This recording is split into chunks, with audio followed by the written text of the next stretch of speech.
നമ്മുടെ ഭാവനയുടെ റഹ്മാന്റെ ഒക്കെ ഒരു വൻ തിരിച്ചുവരവ് തന്നെയായിരുന്നല്ലോ അനോമി.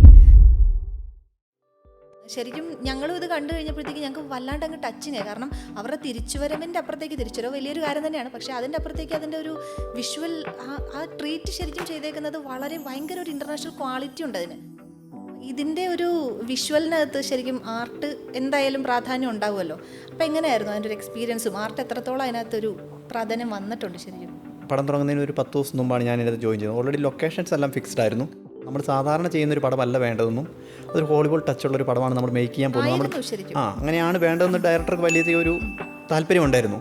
അപ്പോൾ ആ രീതിയിൽ നമ്മൾ കളർ പാലറ്റ് അതിൻ്റെ കാണുമ്പോൾ തന്നെ അതിൻ്റെ കളർ പാലറ്റ് എല്ലാം നമുക്ക് നല്ല ക്വാളിറ്റി ഉള്ളത് തോന്നുന്നതിന് കാരണം ഈ ഒരു പിന്നെ അതിനകത്ത് മോസ്റ്റ് ഓഫ് ദ സീൻസ് നമ്മൾ സെറ്റിൻ്റെ ഉള്ളിൽ ചെയ്തേക്കുന്നതാണ്. നമ്മൾ ലൈവായിട്ട് ഫീൽ ചെയ്യുന്ന പലതും സെറ്റാണ്. പലരും പിടിച്ചിട്ട് ഇതെവിടെയാണ് ഷൂട്ട് ചെയ്തത്, ഏത് ലൊക്കേഷനാണെന്നൊക്കെ ചോദിച്ചു. കുറേ ആർട്ട് ഡയറക്ടർമാർ, ആർട്ട് അസോസിയേറ്റ്സും ഒക്കെ പിന്നീട് അനോമി കണ്ടതിന് ശേഷം ഷൂട്ട് ചെയ്യാനായിട്ട് നമ്മുടെ ഭാവനയുടെ ലാബ്, പിന്നെ ആ മരമൊക്കെ ഇരുന്ന സ്ഥലമൊക്കെ അതുപോലത്തെ ഒരു മരം വേണമെന്ന് പറഞ്ഞൊരു ഡയറക്ടർ വിളിച്ച് മരം എവിടെയായിരിക്കുന്നത് ആ മരം സെറ്റ്. അപ്പോൾ നമ്മളത് സെറ്റ് ചെയ്തതായിരുന്നു മരമൊക്കെ. ഈ VFXൻ്റെ സപ്പോർട്ട് നല്ലവണ്ണം കിട്ടിയിട്ടുണ്ട്. എന്നാൽ ലാസ്റ്റ് വളരെയധികം പ്രശംസ നേടി. അതിന് VFXന് നല്ല പ്രശംസ വന്നിട്ടുണ്ട്. VFX ഇത്രയും ക്വാളിറ്റി ആയിട്ട് മലയാള സിനിമയിൽ VFX ഇതിനും ഉപയോഗിച്ചിട്ടില്ലെന്ന് തോന്നുന്നു. അതുപോലെ നമുക്ക് ക്ലൈമാക്സ് അത് കിട്ടിയിട്ടുണ്ട്. അപ്പോൾ ആ ക്ലൈമാക്സ് നമുക്ക് കിട്ടാനായിട്ട് വളരെയധികം നമുക്ക് ചെയ്യാൻ പറ്റിയൊരു ആർട്ട് ഡിപ്പാർട്ട്മെൻറ്റ് നല്ലൊരു സപ്പോർട്ട് അതിനകത്ത് കൊടുക്കാൻ പറ്റിയിട്ടുണ്ട്. ഇപ്പോൾ നമുക്ക് ഹോളിവുഡ് സിനിമയിലൊക്കെ സാധാരണ നമ്മൾ യൂട്യൂബിലൊക്കെ കാണാറുണ്ട് മിനിയേച്ചേഴ്സ് വെച്ചിട്ട്. നമ്മളൊരു 10 അടി 8 അടിയൊക്കെ ഹൈറ്റുള്ള മിനിയേച്ചേഴ്സൊക്കെ വെച്ചിട്ട് നമ്മൾ ആ അതർ വേൾഡ് കാണിക്കുന്നുണ്ട്.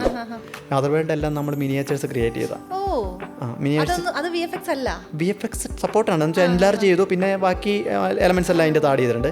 അപ്പോൾ ആ വേൾഡ് നമ്മൾ ആ ഒരു മെയിൻ വേൾഡുകളുണ്ടല്ലോ ഇവർ കയറി പോകുന്ന അതർ വേൾഡ് ചെയ്ത് മിനിയേച്ചേഴ്സ് ചെയ്തു. നമ്മുടെ 8 അടി 10 അടിയൊക്കെ ഉള്ള മിനിയേച്ചേഴ്സ്, 6 അടി അങ്ങനെയൊക്കെയുള്ള മിനിയേച്ചേഴ്സ് ചെയ്തു.